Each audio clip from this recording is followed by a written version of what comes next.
Nosso programa está de volta. A gente vai falar sobre segurança nos condomínios, segurança de um modo geral.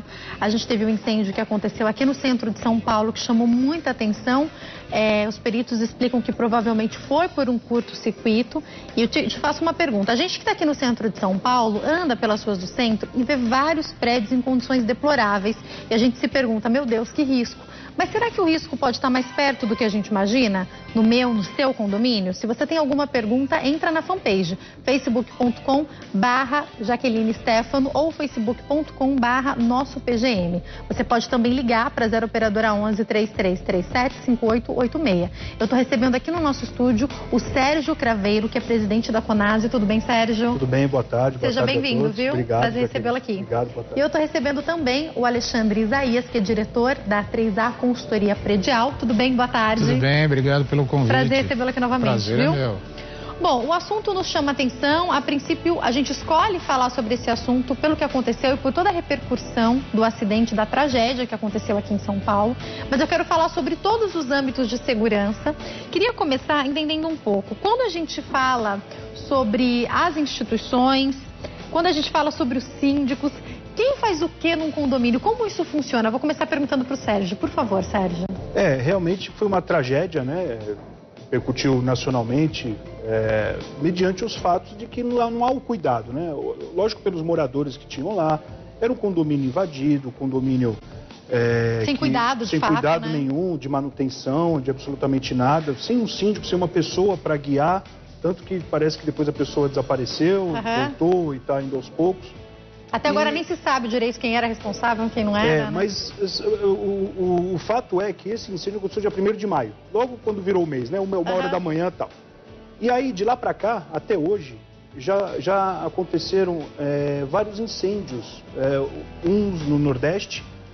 Ontem foi em Brasília, na cobertura de dentro de um apartamento, quer dizer, na maioria das vezes... Mês passado na Paulista também, na Paulista, né? Aqui em São Paulo, na semana passada, na Radoc Lobo.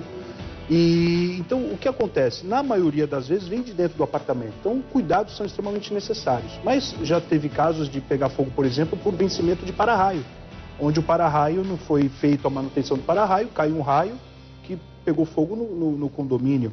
E quando acontece isso, realmente é uma grande tragédia. E todos os cuidados são necessários, né? Queria perguntar para o Alexandre agora. Alexandre, como que entram as consultoras, as consultorias de um modo geral, de prédios, atuando em todas essas questões? Como é que isso funciona? Na verdade, a consultoria ela faz um auxílio ao síndico.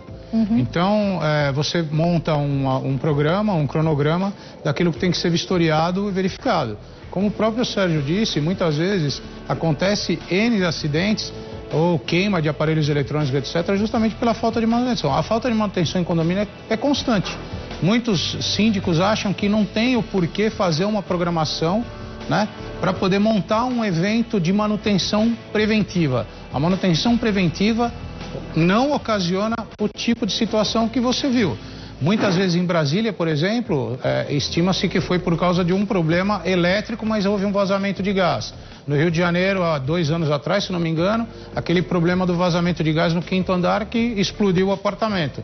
Então, o que o morador ele esquece, o condômino ele esquece, que não é só a manutenção preventiva do edifício. Ele também, no próprio apartamento dele, ele precisa fazer a manutenção preventiva, senão também não adianta. Em cada apartamento isso precisa acontecer, cada um né? no seu, né? Teve um caso no Leblon que aconteceu até de um desembargador. Ele tinha uma tomada na sala dele que estava com 18 tomadas juntas, né? Numa régua, né? Numa régua, numa extensão. E deu um curto-circuito, né? Então, na verdade, a segurança depende de todos os condôminos, não só do síndico do prédio. É interessante isso que vocês estão falando. Eu estou morando em prédio pela primeira vez. Tenho 32 anos, nunca tinha morado em prédio. Eu e meu marido mudamos recentemente, depois que a gente teve o bebê, para um prédio. Sempre morei em casa e já sinto muitas diferenças. Eu me lembro que logo que eu mudei, aonde fica a varanda é onde fica também o gás. Eu lembro que eu fui tentar fechar, o meu marido falou, não, esse aí não fecha, tem que ficar aberto, é um escape que tem. Então, dentro dos edifícios, de um modo geral, existem algumas medidas que são fixas, que são importantes. Queria entender um pouco sobre elas. Sim, essas medidas até para sair o habite-se, para poder ter condições de moradia. Você só mora lá porque saiu o habite-se, ou seja, o bombeiro foi vistoriar, o bombeiro viu que a sensação de segurança ela existe, né? Então, por exemplo, a central de gás lá embaixo, do gás encanado no térreo, não pode ficar próximo à churrasqueira, tem que ser arejado, né? Como o Alexandre disse aqui, estouro de gás, né? Também é uma das questões que envolve a segurança do condomínio. E uma série de coisas que tem que ser feito na base da segurança. Corrimão na hora da fuga, porque nós temos a fuga disso tudo. Então, vamos supor, pega fogo num apartamento, você tem que, as pessoas, elas têm tem que ter o treinamento de brigada de incêndio. Então, nos condomínios tem que ter o brigadista. E aí tem uma rota de fuga, né? A gente orienta nunca pegar o elevador também, né? E sim, o corrimão da escadaria tem que estar em boas condições. Então, tudo isso são condições de habitabilidade, ou seja, o bombeiro ele vai dar um laudo dizendo, olha, tem que ser feito, pode morar. Um outro detalhe, essas condições elas têm vencimento, né? Dependendo do seu estado, estamos aqui no programa nacional, via web também, então você tem estados que é de ano em ano que vence, né? Que seria o AVCB, que é o Auto de Vistoria do Corpo de Bombeiros. Já no estado do Rio Grande do Sul você tem o PPI, né? Que é o Programa de Prevenção contra Incêndios. Então tudo isso precisa ser feito. Aí custa dinheiro, muitos condôminos não querem fazer, isso aí nunca vai acontecer com a gente, olha aí o que tem acontecido, né? Então realmente precisa ter essa noção, passar esta noção a todos os condôminos, né? E é importante, né, a importância, Alexandre, de preparar os síndicos. Queria falar um pouco sobre isso também. Eu quero falar já sobre a importância de cada apartamento, então de cada morador ter a sua conscientização, mas o papel específico do síndico ou da preparação para o síndico nessas questões. Fala pra gente. Olha, nesse caso, eu venho até frisar a CONASE, né? Nós da CONASE, né, o Sérgio é presidente, eu sou membro, o que nós fazemos? Nós instituímos alguns congressos, algumas palestras, de uma forma a instruir o síndico. Muitas vezes o que acontece é que o síndico, na verdade, ele é um síndico morador e não um síndico profissional. Voltando a falar que síndico profissional, ele não tem uma faculdade. Eu sou formado em síndico. Não, ele fez o curso, ele tem, né, assim como o Sérgio tem a Shadai, que é uma empresa de curso, que dá curso para síndicos, formação de síndicos, né? Então, isso é uma coisa muito interessante de frisar, assim como você mesmo colocou, que muitas vezes o síndico, ele por ser síndico morador, ele acha que ele não precisa. Ele vai gerir um condomínio como se fosse a casa dele. Na verdade, não é. O condomínio, ele é uma empresa. Ele tem que visualizar o condomínio como uma empresa. Porque ele visualizando dessa forma, ele tem regras e obrigações, né? E as regras e obrigações dele tem realmente que existir. Ele tem que ter essas regras porque ele pode botar em risco todas as famílias que moram. E para isso, o síndico, não que ele precisa saber de tudo, ele precisa ser expert em tudo. Não é isso. Mas ele precisa pelo menos ter uma noção básica de tudo dentro do condomínio para que ele possa agregar de outra forma ou de alguma forma com o prestador de serviço. Já vou perguntar sobre isso. Sobre todas as empresas contratadas, as prestações de serviços e como síndico, morador e essas empresas têm que estar bem afinados no dia a dia. Mas antes eu vou atender uma ligação da Miriam, que é de São Bernardo. Oi, Miriam, boa tarde. Boa tarde, tudo bom? Tudo bem, prazer falar com você. Pode fazer sua pergunta. Igualmente. A minha pergunta é assim: se o dono da administradora pode se candidatar a cargo de síndico e ser síndico. Aí o que acontece? Eu era síndica num condomínio em Mongaguá e estava com problema estrutural. Eu contratei uma pessoa especializada em perícia, né? Fiz um laudo técnico, o qual esse proprietário da administradora ficou falando para os condôminos que eu desperdicei o dinheiro. Ele morava no prédio, é isso, o proprietário? Morava, sou proprietária. Eu moro em São Bernardo, mas sou proprietária de apartamento lá e era síndica. Aí o que acontece? Ele ficou contestando o laudo da perita, falando que não era nada. Eu chamei o engenheiro especializado em estrutura, como ela indicou, né? Porque no laudo ela põe que corre risco de colapso. Aí eu acabei renunciando de tanta pressão em cima de mim por causa disso, porque eles não queriam fazer a manutenção. Eu renunciei, ele assumiu o cargo, só que ele não recebe o laudo técnico da perita e continua lá o problema. E eu não sei o que eu faço. Ele é proprietário na administradora e me dificulta muito. Inclusive, hoje eu estava esperando ele vir aqui retirar esse laudo. Obrigada pela Mas sua até participação, agora não veio ninguém, Miriam. porque eu quero um documento por escrito. Obrigada pela sua participação, Miriam. Um abraço. Eu vou pedir para eles te orientarem. A gente não está com advogados aqui, né? Mas se vocês puderem dar uma orientação, o que ela pode fazer? Qual dos dois prefere? A questão não é nem jurídica, né? Na verdade não há nenhuma questão jurídica aí. O que a gente orienta é, no caso da dúvida, foi contratada uma empresa para fazer uma peritagem na área estrutural. Chamar alguém credenciado do CREA, né? Então é importante você ir no CREA de Mongaguá, né? Pedir orientação, ver um engenheiro especialista em estrutura condominial e pedir para ele este laudo.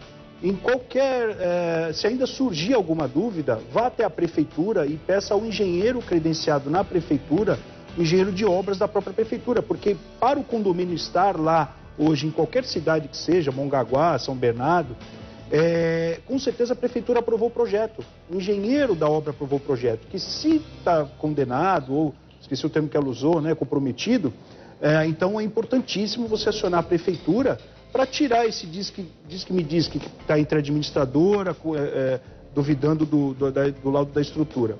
Só para terminar, o dono da administradora pode sim atuar como síndico, apesar de, aqui eu como especialista, aí, 30 anos de gestão de condomínios, né, como síndico e como administrador, eu não orientar.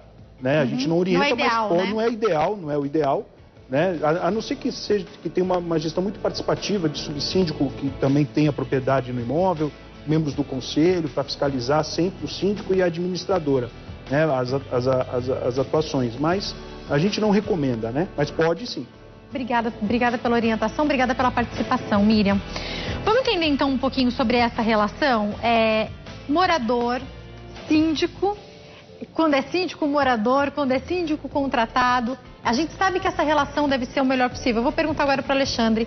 Alexandre, como escolher o síndico? Depois eu vou complementar, vou pedir para o Sérgio complementar. Como escolher o síndico? É melhor que seja um síndico contratado do que um síndico morador? Dá para um síndico morador atuar tão bem como um síndico contratado? Eu acho que vai muito do ponto de vista de cada um, né? O síndico morador, ele geralmente, ele quer auxiliar, ele tem aquela força de vontade, não, eu vou e tal, mas ele não tem a experiência ou não tem a visão realmente de um síndico.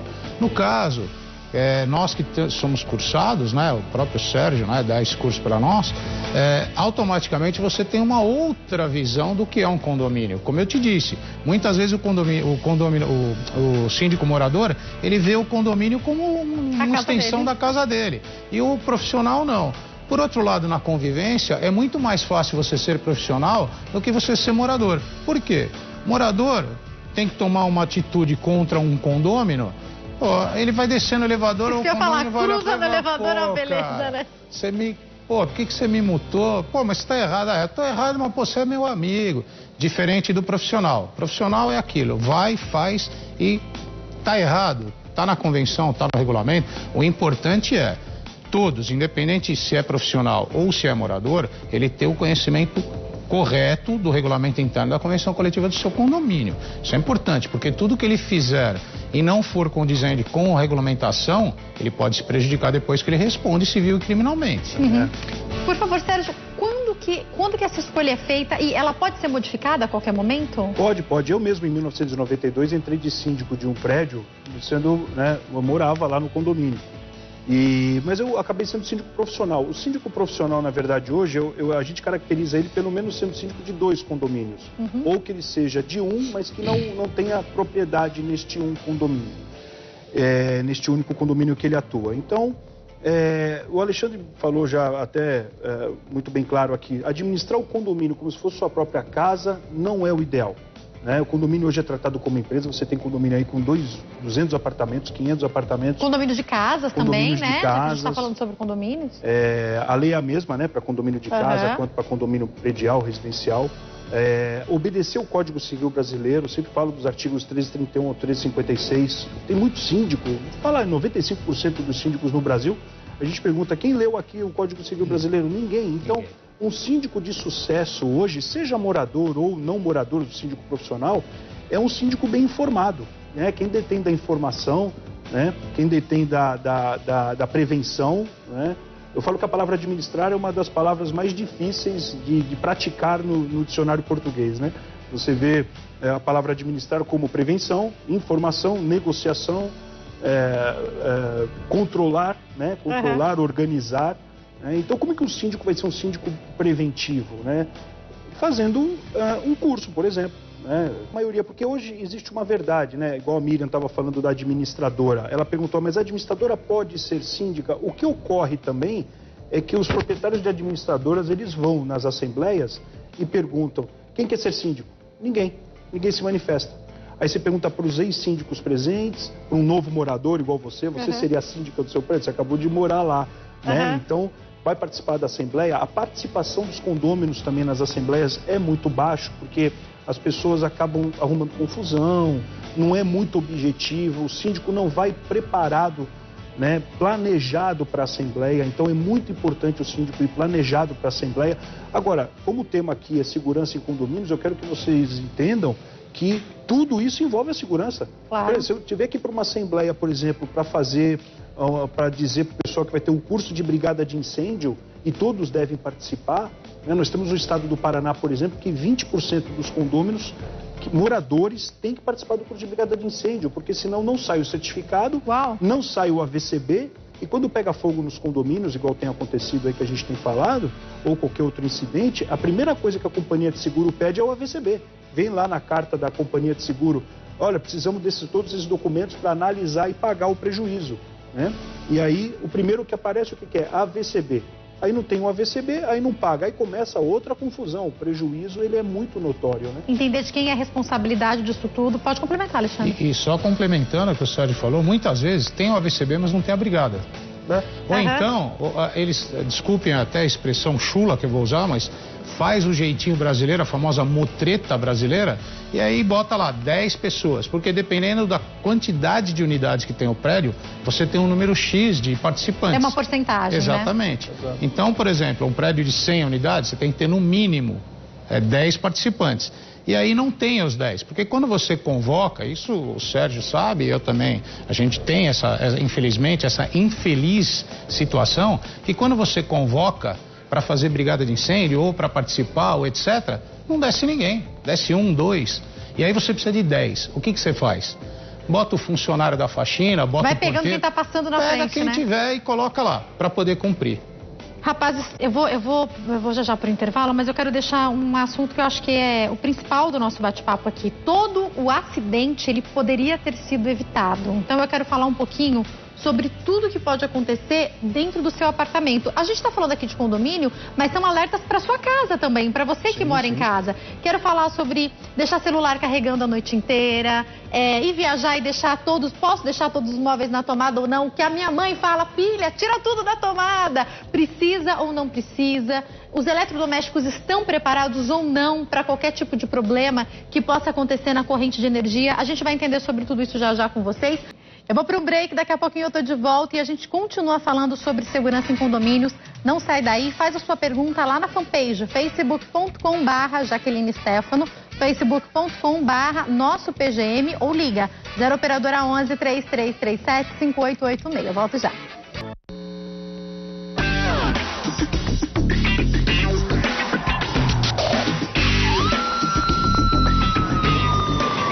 Gente, estamos de volta falando sobre segurança em condomínio com tantas perguntas. Eu estou recebendo aqui no nosso estúdio o Alexandre Isaías, que é diretor da 3A Consultoria Predial, e o Sérgio Craveiro, que é presidente da Conase, estão batendo papo com a gente. Rapazes, eu queria voltar, eu estava falando sobre a importância da prevenção, que todo acidente poderia ter sido evitado. Sérgio, eu queria entender, qual que é a autonomia? Existe alguma autonomia do síndico ou de alguma empresa que possa entrar dentro da casa de cada condomínio ou não? Cada um é responsável pelo que está acontecendo ali dentro da sua residência. Temos que partir do princípio que cada um é responsável pelo que acontece dentro da sua própria residência. Entrar na casa das pessoas não pode, só com mandado judicial, mas no caso de condomínio, alguns condomínios, poucos deles, tem lá escrito no regulamento interno ou na convenção que o síndico tem essa possibilidade de entrar e fazer uma vistoria. Mesmo que não esteja escrito nas regras do condomínio ou na própria convenção, o que a gente orienta até para prevenção, né? Que foi até o motivo da sua pergunta. Todo mês de janeiro, fevereiro ou março, que são em 95% dos condomínios fazem a parte de previsão orçamentária, colocar o item para prevenção, tanto hidráulico quanto elétrico, né? Perfeito. Prevenção, porque, por exemplo, o gerador tem que funcionar, os extintores, isso daí muitos colocam, mas a parte elétrica, quando acaba a luz, por exemplo, o gerador tem que funcionar, né? A luz de emergência tem que funcionar. Não é todo dia que se acaba a luz no condomínio, então é importante fazer de 4 em 4 meses, a gente orienta, na última semana de março. Você falou do extintor, mas eu já vi muito prédio com extintor vencido, Tem viu? bastante, tem bastante. Tem Eles muito. colocam, mas às vezes não fazem a troca de tempos em tempos adequada, né? E é importante o síndico, quando for vistoriar com a empresa que vai fazer a troca, ir até a empresa para poder fazer junto à vistoria a troca, porque tem empresas também que não trocam, só trocam o lacre e manda de volta. E tem um extintor certo para cada local, não é também qualquer extintor, tem Exato, isso também, né? Tem o de pó, tem o de água. E no curso de brigada de incêndio você aprende a usar, por exemplo, deu um curto-circuito, que a gente estava falando no bloco anterior. Qual o extintor que eu vou usar? Porque às vezes é um curto-circuito, está pegando fogo na tomada, não precisa sair correndo. A pessoa já tem essa prática no curso de brigada, de ir lá no corredor. Ela sabe o que fazer ali na casa dela, tranquilamente. Exato, ela vai no corredor, pega o extintor. Qual o extintor que eu vou pegar? Né? O de água? Para jogar na tomada? Não, tem que pegar o de pó. Então no curso, tudo isso, eles tocam fogo nos equipamentos. Eles mostram vídeos, porque às vezes pega fogo em questões de 5 segundos num quarto de uma criança. Né? É importante para a vida isso, né? Muito. Não é aquilo de ter que fazer volume, né? Porque precisa de 10% dos condôminos, né? Exatamente. Queria perguntar para o Alexandre um caso específico que chegou aqui pra gente, mas antes desse caso, eu quero perguntar sobre a garagem, mas antes desse caso, queria perguntar sobre o que a gente estava falando nos bastidores. Quando a gente fala especificamente sobre o prédio aqui de São Paulo, aqui do centro, você estava me explicando fora do ar, que eles não tinham elevador e tinham um local onde o lixo se concentrava. Isso também intensificou os gases. Explica pra gente, por favor, Alexandre. O que acontece ali, pelo menos a perspectiva que houve do bombeiro, é que houve um curto na instalação elétrica. Isso. Essa instalação, ela era feita de um semáforo na porta do prédio. Era um gato, né? O famoso gato.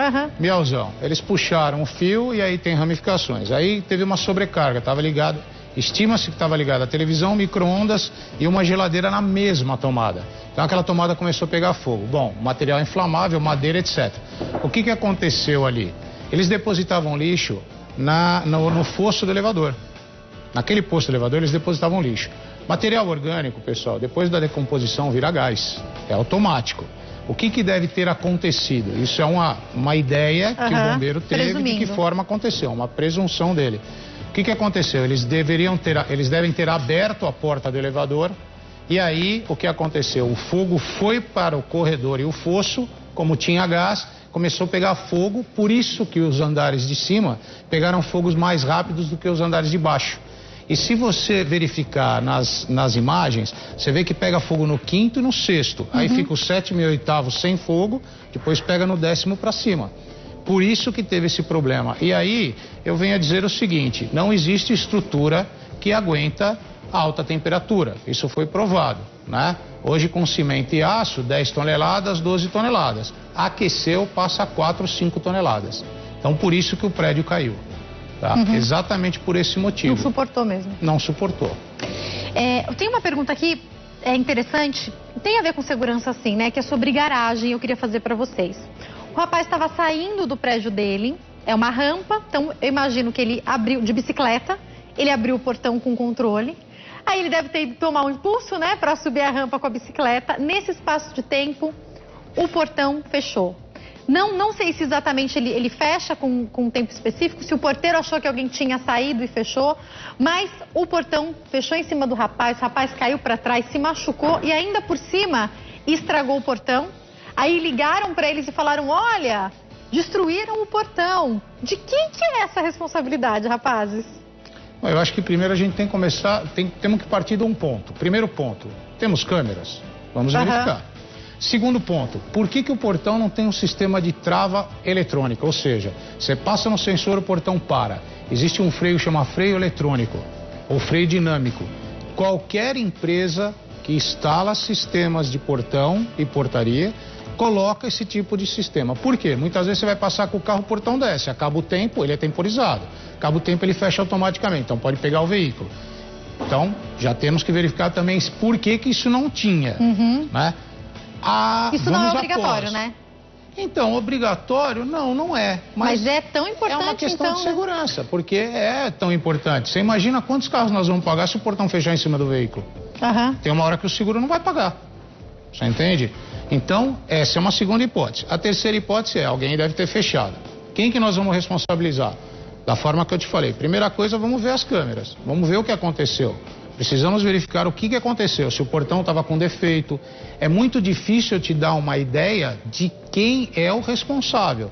Porém, se você começar a analisar, a coerência é, vamos consertar o portão, já houve o dano pessoal, dano material fica para o condomínio, dano pessoal fica para ele de uma certa forma, veja bem. Por isso que eu acho que tem que ser analisadas as imagens para ter certeza do que realmente aconteceu. Porque se um porteiro fechou ali e não percebeu, tem uma responsabilidade aí, né? Exatamente. E aí tem as câmeras. Então o porteiro não viu que tinha carro saindo ou a pessoa estava saindo e fechou o portão, então não foi acidental. Você entende? Por favor, o Alexandre está aqui para falar de prevenção, agora o problema já aconteceu, agora eu entro aqui, né? O que ocorre é assim... Ele falou tudo que tinha que ser feito antes, inclusive, né? Agora eu vou falar o que aconteceu depois. Não quero que brigue comigo, hein? Mas o que acontece é o seguinte, no Nordeste brasileiro, quando eu vou dar palestras, né, Bahia, Pernambuco, Sergipe, o que a gente repara, né, é que o controle remoto fica na mão do porteiro. O porteiro tem o controle lá na guarita, então ele abre e fecha lá. Isso acontecia muito aqui em São Paulo há 10 anos atrás, até mais do que isso. Ocorre que muitas das vezes você quer descontar do porteiro, só que aí ele vai acabar entrando na justiça, ele vai acabar tendo esse dinheiro de volta, isso é notório. Eu descontar do porteiro, não foi nem o caso aqui, mas pode ter alguma dúvida de alguém em casa, né? Então não descontem do porteiro, houve um treinamento inadequado, por exemplo, né? E o portão tem um temporizador, igual o Alexandre disse aqui, todos eles têm, você calcula lá 15, 20, 30 segundos, você faz o que achar necessário. Só que ocorreu, né? Eu vou atribuir essa culpa ao condômino. Isso aconteceu já em vários condomínios. O problema é que eu, síndico do prédio, não posso definir por dinheiro, por exemplo, de 144 moradores. Quem foi que fechou o portão? Foi o próprio morador? Foi o temporizador? Foi o porteiro? Você pode acionar o seguro, por exemplo, do condomínio. Aí tem a taxa de franquia para pagar do seguro. Aí não vai valer a pena acionar o seguro, porque você vai perder o bônus para a próxima renovação. Então, tudo isso o síndico tem que orientar o condomínio. A questão da administração, da boa administração, né? O que nesse caso a gente vai escolher fazer, né? Nesse caso, eu vou ser muito sincero, pelas informações que estão acontecendo aqui, o condomínio foi o culpado, né? Ele acionou a porta, porque você disse que está com controle, tem que calcular os 15, 30 segundos, é igual ficar olhando no WhatsApp, por exemplo, e o portão fechar em cima do carro, né? E danificou o portão do condomínio. Agora, eu pergunto os outros, quando a gente fala condomínio, a gente fala todos os moradores.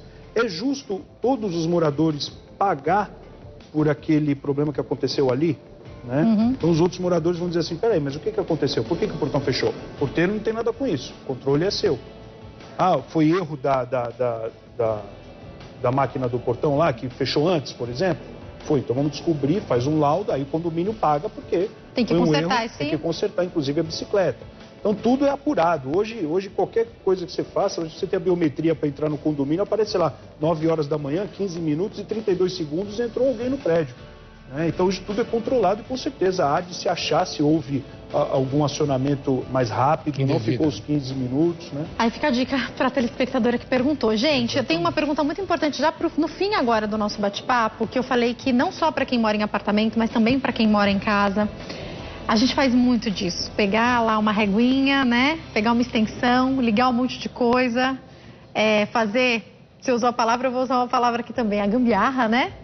Coloca ali, deixa o celular às vezes ligado, o conector ali a noite inteira, sai de casa e deixa tudo ligado, contando que o eletrodoméstico está preparado para isso. Qual que é a dica no nosso dia a dia? Quais os cuidados a gente tem que ter em casa para finalizar, por favor? Eu vou voltar Falando em prevenção, Alexandre, eu vou voltar numa posição do Sérgio aqui, tá? Que o Sérgio tinha colocado, por exemplo, com relação aos extintores.